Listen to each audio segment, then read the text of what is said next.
એક મોટું શહેર હતું. તેમાં કિશન નામનો છોકરો રહેતો. કિશનના મમ્મી પપ્પાનો ઇલેક્ટ્રોનિક્સનો શોરૂમ હતો. સવારથી સાંજ તેના માતા પિતા શોરૂમ પર વ્યવસાયમાં ધ્યાન આપતા અને સાંજે ઘેર આવી કિશનને ભણાવતા. કિશનને સવારની સ્કૂલ હતી. સ્કૂલેથી આવી જમી હોમવર્ક પતાવી તેના મિત્રો સાથે સાંજે રમવા જતો. ક્યારેક કિશન બગીચામાં મિત્રો સાથે રમતો, ક્યારેક સાયકલ ચલાવવા જતો, તો ક્યારેક કિશન અને તેના મિત્રો મોટા મેદાનમાં ક્રિકેટ, વોલીબોલ, બેડમિન્ટન જેવી રમતો પણ રમતા. કિશન બધી જ રમતોમાં, ભણવામાં, તમામ પ્રવૃત્તિઓમાં હોશિયાર હતો.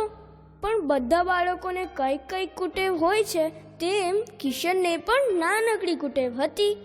કિશનને લખતા પેન્સિલ મોંમાં નાખવાની તથા રમતા રમતના સાધનો મોંમાં નાખવાની આદત હતી. ઘણીવાર ક્રિકેટનો બોલ, સ્ટમ્પ, બેડમિન્ટનનો રેકેટ, પુસ્તક વાંચતી વખતે બુકમાર્ક, સાયકલની ચાવી જેવી વિવિધ વસ્તુઓ તે મોંમાં ક્યારેક નાખી દેતો. કિશનના માતા પિતા, દાદી, મિત્રો સૌ કિશનને વસ્તુઓ મોંમાં નાખવા બાબતે ટોકતા. કેટલાક મિત્રો તો કિશનને ચીડવતા પણ ખરા, પણ કિશનથી આ કુટેવ કેમે કરી છૂટતી જ નથી. એકવાર શાળામાં ક્રાફ્ટનો પીરિયડ ચાલતો હતો. સૌ વિદ્યાર્થીઓ અને કિશન પ્લાસ્ટિકની બોટલમાંથી પેન સ્ટેન્ડ બનાવી રહ્યા હતા. કિશને પ્લાસ્ટિકની બોટલ કાપીને કાતર બાજુ પર મૂકવાની બદલે મોઢામાં પકડી અને બોટલ પર ચિટકાવવાના સ્ટીકર સ્કૂલ બેગમાંથી કાઢવા ગયો. ત્યાં કાતરની ધાર એને હાથ પર વાગી અને લોહી નીકળ્યું. લોહી જોઈ કિશન ગભરાઈને રડવા લાગ્યો. કિશનના શિક્ષકે કિશનના હાથ ધોઈ દવા લગાવી, ડ્રેસિંગ કરી આપ્યું.